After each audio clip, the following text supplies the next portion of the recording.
नमस्कार, knocking-news.com में आपका स्वागत है। मैं हूं गिरिजेश वशिष्ठ। पीएम मोदी की हत्या की साजिश हुई। पीएम मोदी लाल बहादुर शास्त्री की तरह मार दिए जाते। ये लोग कहते हैं मार दिया गया उनको, तो मान लेते हैं एक मिनट के लिए। इस पर विवाद हो सकता है। आप में से बहुत सारे लोग कहेंगे, कह रहे हो कि नहीं मारा गया, कोई कहेगा हम उस पर जाने नहीं चाहते, हम तो मोदी जी की बात कर रहे हैं। तो जब बीजिंग गए थे मोदी जी, तो उनको मारने की साजिश रची गई थी। सोशल मीडिया पर दन दना के ये सारी जानकारी आ रही है, और जितने दक्षिणपंथी प्लेटफॉर्म हैं उन सब पे इसको जोर दे के पुश किया जा रहा है कि मोदी बच गया, मोदी मार देते मोदी को, पुतिन ने मोदी को बचा लिया, पुतिन के कारण मोदी की जान बच गई। सच क्या है? क्या सचमुच मोदी को मारने का षड्यंत्र था? तो ये बात कही क्यों जा रही है? इस बात का आधार क्या है? पहले हम आधार को समझते हैं, उसके बाद आगे बढ़ेंगे। कहा यह जा रहा है कि डीप स्टेट और सीआईए ने मिलकर यह षड्यंत्र रचा था और वो मोदी को मारना चाहते थे। अरे उल्लू के पुछल्लो, ना तो तुम्हें सीआईए की वर्किंग पता, ना तुम्हें डीप स्टेट पता। डीप स्टेट की अवधारणा कहां से आई वो एक अलग मुद्दा है, वो आई है टर्की से, हम उस पर नहीं जाएंगे। लेकिन डीप स्टेट क्या है? आज की जो कॉन्स्पिरेसी थ्योरीज में डीप स्टेट की बात की जाती है, वो डीप स्टेट नहीं है जिसको आरएसएस बार बार रिपीट करता है, क्योंकि लोगों को पता नहीं है। लोगों को पता नहीं है तो लोग समझेंगे डीप स्टेट बोल रहे हैं, मतलब कुछ होता होगा। डीप स्टेट के बारे में ये कहा जाता है कि वहां पर कुछ बड़े लोगों का एक गिरोहबंदी है, अधिकारियों के साथ उनकी सेटिंग है, और वो वहाँ पर बैठ के अधिकारियों की मदद से कुछ कांड करते रहते हैं। तो डीप स्टेट अगर है धरती पे तो वो एक अवैध इंस्टीट्यूशन है, और सीआईए के साथ उसकी साठगांठ होने का इसलिए सवाल नहीं उठता क्योंकि सीआईए एक भी ऑपरेशन दुनिया में चलाती है, उस ऑपरेशन के लिए उसको अमेरिकी राष्ट्रपति की अनुमति लेनी पड़ती है, और बाकायदा वहाँ की सदन में इसको डिस्कस किया जाता है, सदन की कमेटियों में मामले जाते हैं, भले ही वो खुफिया ऑपरेशन हो, और उसका जो चीफ चुना जाता है वो संसद चुनती है, राष्ट्रपति नहीं चुनता है। तो सीआईए के जो ऑपरेशंस होते हैं वो ऑफिशियल ऑपरेशन होते हैं, अनऑफिशियल ऑपरेशन नहीं होते हैं। नोट कर लीजिए। फिलहाल एक छोटा सा आपको जानकारी देके आगे बढ़ेंगे कि ये साजिश क्या थी मोदी को मारने की, जिसका जिक्र सब जगह हो रहा है। बताया जा रहा है कि एक स्पेशल एजेंट बांग्लादेश में आता है 31 अगस्त 25 को, और वहाँ के वेस्टिन होटल में, उसका नाम है टेरेंस ऑरवेल, 50 साल का है, अमेरिकी नागरिक है। उसकी लाश मिलती है। सीसीटीवी देखने के बाद उसे संदिग्ध नहीं माना जाता है, और वहाँ पर जो जांच होती है उसको ये माना गया कि ये नेचुरल डेथ है। तो पोस्टमार्टम किए बगैर, अब वहाँ का उनका आदमी मरा था तो अमेरिका की एम्बेसी भी आई, तो उस आदमी के बारे में ये घोषित कर दिया सीआईए का एजेंट था, और वहाँ से बैठ के ये आदमी ऑपरेशन चला रहा था। अब मौत को संदिग्ध बताया जा रहा है कि वो मरा तो उसने कुछ पी लिया तो मरा, तो उसको कुछ पिला दिया तो मरा, और होटल में जाके सारे के सारे जो अमेरिका की एजेंसी के लोग, एम्बेसी के लोग पहुँच गए, उन्होंने वहाँ की लोकल पुलिस को छूने भी नहीं दिया, और उसके बाद में उसकी बॉडी वैसी की वैसी पूरे सुरक्षा में, उसके कमरे का सामान सारी चीज़ें लेके अमेरिकी दूतावास चला गया। बांग्लादेश की पुलिस कह रही है ऐसा कुछ हुआ नहीं, कहीं सीसीटीवी में ऐसा कोई प्रमाण नहीं है, जो जानकारियां अभी तक आई हैं। मैं दोनों पक्ष आपके सामने रख रहा हूँ। अब हुआ ये कि उसका शव पोस्टमार्टम के बिना सौंप दिया गया। अब किसी की नेचुरल डेथ हुई है तो पोस्टमार्टम क्यों होगा? तो लोग कह रहे पोस्टमार्टम नहीं हुआ, इसका मतलब इसमें कुछ गड़बड़ थी भाई। अगर गड़बड़ थी भी, मान लो उसको जहर दे के मार दिया था, तो इसका मतलब ये कैसे निकाल लिया आपने कि वो वहाँ से बैठ के मोदी को मारने वाला था? एक और बात कही जा रही है कि जब मोदी वहाँ एससीओ समिट में गए थे चीन में, तो वहाँ से पुतिन के साथ में वो आधे घंटे से ज़्यादा पुतिन की गाड़ी में रहे, और उन्होंने बीच में कुछ बातचीत की, जिसके फ़ोटो यहाँ पे आए थे, आपको याद होगा। और पुतिन की केमिस्ट्री, मोदी की केमिस्ट्री, डिप्लोमेटिक मैसेज देने की ज़रूरत होती है कि हम दोनों साथ में, वगैरह वगैरह, और ये था। लेकिन उसको ये कहा गया कि उसने बाकायदा बचा लिया पुतिन ने। उस वक़्त मोदी की हत्या होने वाली थी, पुतिन अपनी गाड़ी में बिठा के ले गए। ये सब क्यों हो रहा है इसको भी समझेंगे, इसके पीछे खेल क्या है उसको भी समझेंगे। उठा के बिठा के ले गए, और इस चीज को यह माना जा रहा है कि यह डीप स्टेट और CIA का मिला हुआ प्लान था। लेकिन ऐसा क्यों हो रहा है और इतनी ज्यादा इस पर चर्चा क्यों हो रही है? आप कहोगे आग होती नहीं है तो धुआं कैसे होता है? धुआं तो जहां चाहो निकाल दो। आजकल तो स्मोक जनरेटर बड़े पड़े हैं बीजेपी के पास में। मेरे फेसबुक पे मैंने एक पोस्ट डाला है जिसमें इतना लंबा रिसर्च है कि अगर मैं पढ़ने लगूंगा आप में से 99.99% लोग मेरा प्रोग्राम छोड़ के भाग जाएंगे। इतना बड़ा फेक न्यूज़ का नेटवर्क है, सोशल मीडिया का नेटवर्क है। मेरा पुराना रिसर्च था, इसके संदर्भ में आप चाहें तो पढ़ लीजिएगा। मैं कोशिश करूंगा knockingnews.com पे डाल दूँ, knockingnews.com पे न्यूज़ के तौर पे डाल दूंगा या फिर इस वीडियो के डिस्क्रिप्शन में डाल दूंगा। खैर, इसका डिस्क्रिप्शन भी उतना बड़ा नहीं हो पाएगा, लेकिन फिर भी डाल दूंगा जितना आ सकता है। हुआ यह है कि पूरा फेसबुक, रील बनाने वाले, YouTube debate show, short video, सब में, एक्स पे इसको बाकायदा ब्लॉक किया जा रहा है तरह तरह से। अब आप उन सारे हैंडल को पहचानिए, वो सारे के सारे हैंडल उसी इकोसिस्टम में जिसकी मैं लिस्ट आपको देने वाला हूं। अब इसके बारे में हकीकत पे आए तो भैया भारत सरकार की किसी एजेंसी ने, जबकि भारत सरकार की एजेंसियां तो आजकल इवन सेना तक पॉलिटिकल टाइप के बयान देने लग गई है, PI भी झूठ बोलने लगा है, उसके बावजूद किसी एजेंसी ने इस बात को नहीं उठाया। मुझे लगता है कि उठाएंगे, लेकिन अभी तक नहीं उठाया है। कोई आधिकारिक रिपोर्ट नहीं आई है, ना यहाँ पे आई है, ना बांग्लादेश से आई है, ना अमेरिका से आई है, ना SCO से आई है, ना रूस से आई है। लेकिन ये घटना है। अमेरिकी न्याय विभाग ने एक भारतीय कर्मचारी, वो आपको पूरा किस्सा पता है कि किस तरह से वहाँ पर जो पन्नू की हत्या, गुरप्रवंत सिंह पन्नू की हत्या करने की साजिश का आरोप भारत के रॉ के ऊपर लगा। हमने अपने एक रॉ के अफसर को हैंडओवर किया अमेरिका को कि जांच कर लो, और बाकायदा उनको खुफिया एजेंसी से ये पता चला कि इस आदमी ने सुपारी दी थी पन्नू को मारने की। भारत सरकार का अधिकारी था और सुपारी दी थी उसने, यादव था उस जो भारत सरकार का अधिकारी, उसने किसी गुप्ता जी को सुपारी दी थी जो स्लोवाकिया में, चेक रिपब्लिक में पकड़े गए अमेरिकी एजेंसी द्वारा, क्योंकि वो गुप्ता जी वहाँ से एक ऐसे आदमी को सुपारी दे रहे थे पन्नू जी को मारने की जो खुद ही अमेरिकी एजेंट था। तो उसमें पूरा मामला पकड़ा गया। उसमें और भी डिटेल हुई थी, डोभाल साहब का नाम भी आया था, बीच में खबर आई थी कि डोभाल साहब अमेरिका नहीं जा पा रहे हैं डर के मारे। ये सब चीज़ें हैं कि गिरफ्तार कर लेंगे उनको। अब जो सूचना है वो ये है कि इस पूरे मामले के बाद में लोग ये मान के देख रहे हैं कि कुछ ना कुछ चल रहा है। अब ऐसा क्यों हो रहा है? इसके पीछे वजह क्या है? क्या सचमुच मोदी जी को मारने की साजिश हो रही है? क्या सचमुच मोदी जी का जीवन खतरे में है? हम कुछ ऐसे हालात पे जाएंगे जो आपको सोचने पर मजबूर कर देंगे। मोदी जी की जान खतरे में कब कब आती है, मोदी के प्राणों पर खतरा कब होता है, इसका एक खास मुहूर्त है, इसका खास मौका है और इसका एक खास लक्षण है। वो जब ग्रह परिस्थितियां मिलती हैं ऊपर से, ये राहु केतु मंगल शनि, और वो मुहूर्त बनता है, तो उसी शुभ मुहूर्त में मोदी जी के ऊपर अटैक की खबरें आती हैं, मोदी जी को गाली देने की खबरें आती हैं, दूसरी खबरें आती हैं। जब ये ग्रह दशा होती है तो इस ग्रह दशा के अंदर जो है चुनाव होते हैं। तो जब चुनाव होने वाले होते हैं उससे पहले ये ग्रह दशा बनती है, मोदी जी पे हमला हो जाता है। बहरहाल पुराने मामलों में जाते हैं। 2018 एक चिट्ठी बरामद हुई जिसमें यह कहा गया कि मोदी जी की, 2019 में चुनाव था, भीमा कोरेगांव केस में कुछ पत्र जब्त किए गए। अरवन नक्सल शब्द वहीं से आया और उसमें एक चिट्ठी थी जिसमें ये लिखा हुआ था, टाइप की हुई चिट्ठी एक कंप्यूटर से बरामद की गई जिसमें किसी के साइन नहीं, किसी की हैंडराइटिंग नहीं।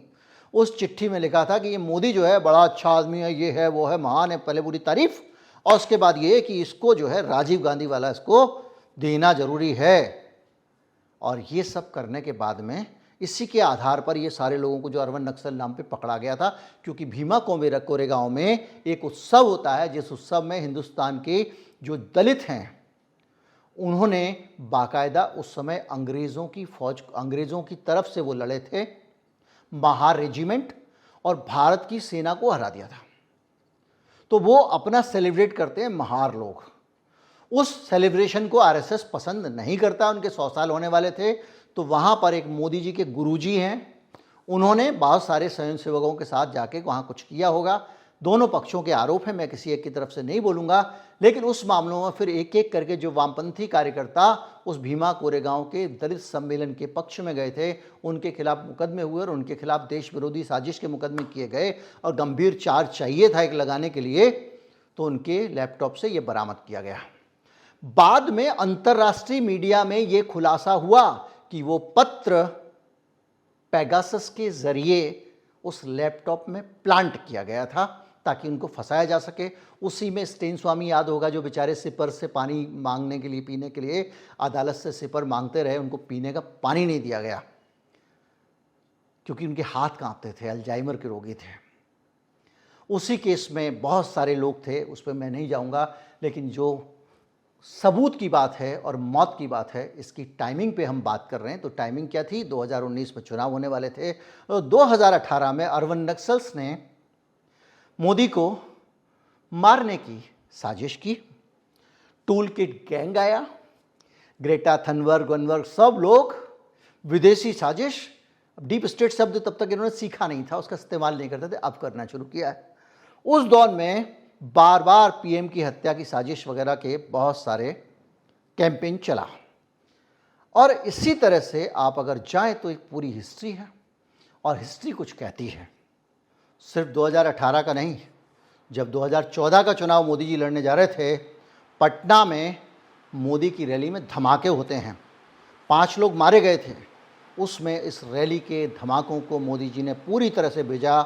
मुझे अंतर्राष्ट्रीय साजिश का शिकार बनाया गया।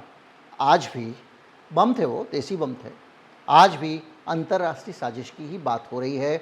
और ब्रिटेन वगैरह ने बाकायदा जो वीज़ा नहीं दिया था इनको, ये प्रताड़ना करते हैं, सब मेरे पीछे पड़ी हैं दुनिया की ताकतें, इसको मोदी जी ने बेचा। तो मोदी जी क्या करते हैं? चुनाव से पहले एक विक्टिम कार्ड खेलते हैं और सहानुभूति जुटाने की कोशिश करते हैं। ये रिकॉर्ड देख के मुझे ऐसा लगता है। 2017 में रॉकेट लॉन्चर से हमले की साजिश हुई है मेरे खिलाफ, ये दावा किया गया और दिल्ली के एक छात्र को बाद में गिरफ्तार किया गया कि उसने एक होक्स कॉल दी थी, यानी झूठी खबर दी थी कि मोदी जी पे रॉकेट लॉन्चर पे हमला होने वाला है, और मोदी जी ने उस रॉकेट लॉन्चर के हमले को बेच लिया चुनाव में। 2018 चुनाव में स्टेट चुनाव होने वाले थे कर्नाटक के, और कहा कि मेरे खिलाफ असैसिनेशन का जो है वो प्लॉट रचा गया 2018 में। और कर्नाटक चुनाव से 2 दिन पहले ये खबर आई। और ये सब खबरें उसी प्लेटफॉर्म्स पे आती हैं, वही गोदी मीडिया, वही कुछ खास तरह के हैंडल, वही पूरा नेटवर्क, जिसकी लिस्ट मैं आपको आज डिस्क्रिप्शन में देने वाला हूँ। अब ये लगातार निकल रहा है। मोदी जी की जान चुनाव से पहले खतरे में पड़ जाती है। तो ग्रह दशा देखिए, जब देश में चुनाव होने वाले होते हैं उस वक्त जो राहु केतु वगैरह की पोजीशन होती है, सेम पोजीशन मोदी जी की जान खतरे में वाली होती है। ग्रह दशा है, मैं नहीं कह रहा हूँ कि इसकी वजह से होता होगा। और वो कहते हैं मुझे गालियाँ देते हैं, मैं मुस्कुराता रहूँगा। याद है आपको, मोदी जी को चुनाव से पहले गाली भी पड़ती है। कर्नाटक में चुनाव हुआ, मुझे गाली दी, मुझे 91 गाली दी, 800 पता नहीं 1000 कितना नंबर बताते रहते हैं, वो बताया उन्होंने। अभी बिहार चुनाव से पहले एक मंच पे चढ़ के किसी एक पब्लिक मीटिंग में, लोकल में, एक आदमी गाली दे के चला गया, अननोन आदमी। सभा खत्म होने के बाद माइक चल रहा था, लोग जोश में नारे वारे लगा रहे थे, घुस गया, मोदी जी को गाली दे के चला गया। अब मोदी जी सीधे लाइव आ रहे हैं टीवी पे, मेरी माँ को गाली दी। अरे भैया, गाली तो क्या हो गया? वो गाली दे दी, उसमें मंच में दे दी, तो मोदी जी को खुद तो नहीं कहना चाहिए था। कार्यकर्ता कह लेते, कुछ कह लेते, लेकिन मोदी जी हैं। क्योंकि हर चुनाव से पहले बेचारा देश के लिए लगा हुआ है, ये उसको जीने नहीं देंगे, मारने की कोशिश कर रहे हैं। मोदी जी देखिए क्या करना चाहते हैं, ये एक मैसेज देने की कोशिश होती है, हो ही जाती है, क्योंकि ग्रह नहीं मिल रहे हैं, ग्रह दशा एक से एक मिल रही है। 2024 के चुनाव से पहले बाकायदा हेट स्पीच का पैटर्न चला, बहुत सारी चीज़ें चली हैं, और इस पूरे मामले को लोग पहचान जाते हैं। अलग अलग जगह पे शिवसेना, शरद पवार, कांग्रेस समय समय पे इसको एक्सपोज करते रहे हैं, लेकिन मोदी जी जो है इमोशनल कार्ड खेलना नहीं छोड़ते। आपको एक डायलॉग याद दिलाता हूँ, मैं जानता हूँ जो ताकतें मेरे खिलाफ हैं मुझे ज़िंदा नहीं छोड़ेंगी, ये मुझे बर्बाद कर सकती हैं। मेरे से उनको 70 साल की लूट को खतरा है, लेकिन मैं तैयार हूँ, यहाँ तक कि आप मुझे ज़िंदा जला दें तो भी मैं डरूंगा नहीं, मैं इन कामों को बंद नहीं करूंगा नोटबंदी के टाइम पे, क्योंकि नोटबंदी फेल हो गई थी, इनको पता चल गया था इसके कोई रिजल्ट नहीं आने वाले हैं। ये आत्महत्या कर ली है मैंने, और इसीलिए जहाँ डिजिटाइज करने की बात हो रही थी, सारे पैसे बैंक में जाओ, सब डिजिटल करो, इस सरकार ने सारे बैंकों में चार्जिंग लगानी शुरू कर दी। बैंकों के अंदर पैसा रखना मुश्किल बना दिया ताकि लोग बैंक में ना रखें, क्योंकि मार्केट से पैसा निकल जा रहा था सारा। तो इनका ये पासा उल्टा पड़ा, तो इन्होंने इस तरह की इमोशनल बातें कही थी। मई 2024 में ANI को इंटरव्यू में कहा, किसी ने मुझे मौत का सौदागर कहा, गंदी नाली का कीड़ा कहा। हमारी पार्टी के सांसद ने पार्लियामेंट में हिसाब लगाया, 101 गालियां मुझे दी गई हैं, चुनाव हो ना हो। 50 दिन मेरी मदद करो, बस मैं 50 दिन चाहता हूँ नोटबंदी के टाइम में। अगर मैं गलत करूँ तो मुझे जो आज सज़ा देनी है चाहे दे सकते हैं। ये तकलीफ़ 50 दिनों की है, एक बार सफाई हो गई तो मच्छर भी नहीं उड़ेगा। अब वो क्या हुआ आपको पता है, लेकिन कुल मिला के मेरे बाल नोच लेंगे, हम तो झोला उठाकर चल देंगे। उनको लग रहा है कि मोदी के बाल नोच लेंगे तो मोदी डर जाएगा, मोदी जी को जिंदा जला दोगे तो भी नहीं डरेगा। 2025 में बिहार में गाली गैंग पे हमला, RJD गाली गैंग है, उन्होंने मेरी माँ को लेकर अभद्र टिप्पणियां की। कुल मिला के सारा का सारा गृह दशा एक ही जगह से है, और वही गृह दशा और वही अज्ञानी सोशल मीडिया सेल, जिसको ना तो CIA की फंक्शनिंग पता है, ना उसको डीप स्टेट के बारे में पता है क्या होता है, वो फिर से उन चीज़ों को फैला रहा है। क्योंकि बिहार में चुनाव है, जब जब चुनाव होगा मोदी जी की जान खतरे में पड़ेगी, और इस बार भी वही हो रहा है। सोशल मीडिया पे जान खतरे में, और खबर बहुत सेंसेशनल है। तो जब सेंसेशनल खबर होगी तो हर आदमी जानना चाहेगा। अब सब जानना चाहते हैं, तो सच ना बताओ तो आप भी नहीं मान सकते, तो आपको भी वीडियो बनाना पड़ रहा है, भैया जान लो। तो कुल मिला के मुझे ऐसा लगता है कि मोदी जी के प्राण घातक हमले की साजिश नहीं हुई है। क्यों नहीं हुई है मैं कारण बताता हूँ, दूसरी चीज़ें बताता हूँ। चुनाव वाली बात को रख दीजिए एक तरफ। भाई ये बताओ, मोदी जी को वो कहता है बैठ जा, ये बैठ गई, खड़े हो जा, खड़ी हो जाए, झूम जा, झूम गई, ये वाला तो सीन बना हुआ है। ट्रंप ने प्यार से पुचकार लिया, रूस से तेल खरीदना बंद कर दिया। 101 उदाहरण है जिसमें राष्ट्रीय हित सारी चीज़ों को एक तरफ रख के अमेरिका सामने आते ही मोदी जी की बोलती बंद हो जाती है। भारत के लोगों को बेड़ियां बांध के उसी ट्रंप ने भेजा, चुप। वो देश के बारे में अंड वंड संड कुछ भी टिप्पणी करता रहता है, मोदी मेरा दोस्त है बोल देता है, मोदी जी चुप। अमेरिका को खुश करने के लिए बयान दिया कि ब्रिक्स जो है वो हम अपनी करेंसी नहीं ला रहे हैं, हम आपके डॉलर से हम डॉलर के खिलाफ नहीं लड़ रहे हैं। हर मौके पे हर जगह कितनी सारी ड्यूटी कम कर दी है, कितने सारे टैक्स कम कर दिए, मोटरसाइकिल में विदेशी टैक्स कम कर दिया, इतने सारे टैक्स कम कर दिए। अभी हाल में कोई एक आवाज़ निकली अमेरिका के खिलाफ मजबूत इनके मुंह से, और आपको क्या लग रहा है कि जो आदमी इतना इशारों पे नाच रहा है उसको मारना क्यों चाहेगा अमेरिका? वो तो एक फ़ोन करेगा, मोदी जी दर्द डिस्को सुना दो, सुना देंगे। तो ये सब कॉन्स्पिरेसी थ्योरी वेरी सब इलेक्शन के टाइम पे आता रहता है, और ये सब चुनाव का हिस्सा है, उसको उस तरह से नहीं लेना चाहिए, बहुत गंभीर नहीं। इलेक्शन के ये ड्रामा है, ये पूरा का पूरा चुनाव जो है ना वो एक तरह का ड्रामा होता है, और इस ड्रामे के बीच में डांस वांस होता है। उसका नेता अगले ड्रामे अगले डांस की तैयारी शुरू कर देते हैं। सारी पार्टियां कुछ कुछ करती रहती हैं। दुर्भाग्य इस देश का यही है कि हो सकता है आने वाले समय में 5 साल में एक बार ड्रामा हो, और उसके बाद सिर्फ आंसू ही आंसू हों, क्योंकि 5 साल तक अगर किसी भी जगह पर चुनाव नहीं होंगे देश में तो सरकार जो चाहेगी वो मनमानी करेगी, और इसीलिए सरकार कह रही है एक देश एक चुनाव। उम्मीद करता हूँ वीडियो आपको अच्छा लगा होगा। अच्छा लगा हो तो ज़्यादा से ज़्यादा लोगों तक पहुँचाएं, चैनल को सब्सक्राइब कर लें। भुगतान करना चाहते हैं तो QR कोड स्कैन करें, और QR कोड स्कैन करने में दिक्कत आ रही है तो हमारे डिस्क्रिप्शन में सबसे ऊपर एक लिंक है, उसको क्लिक कर दें।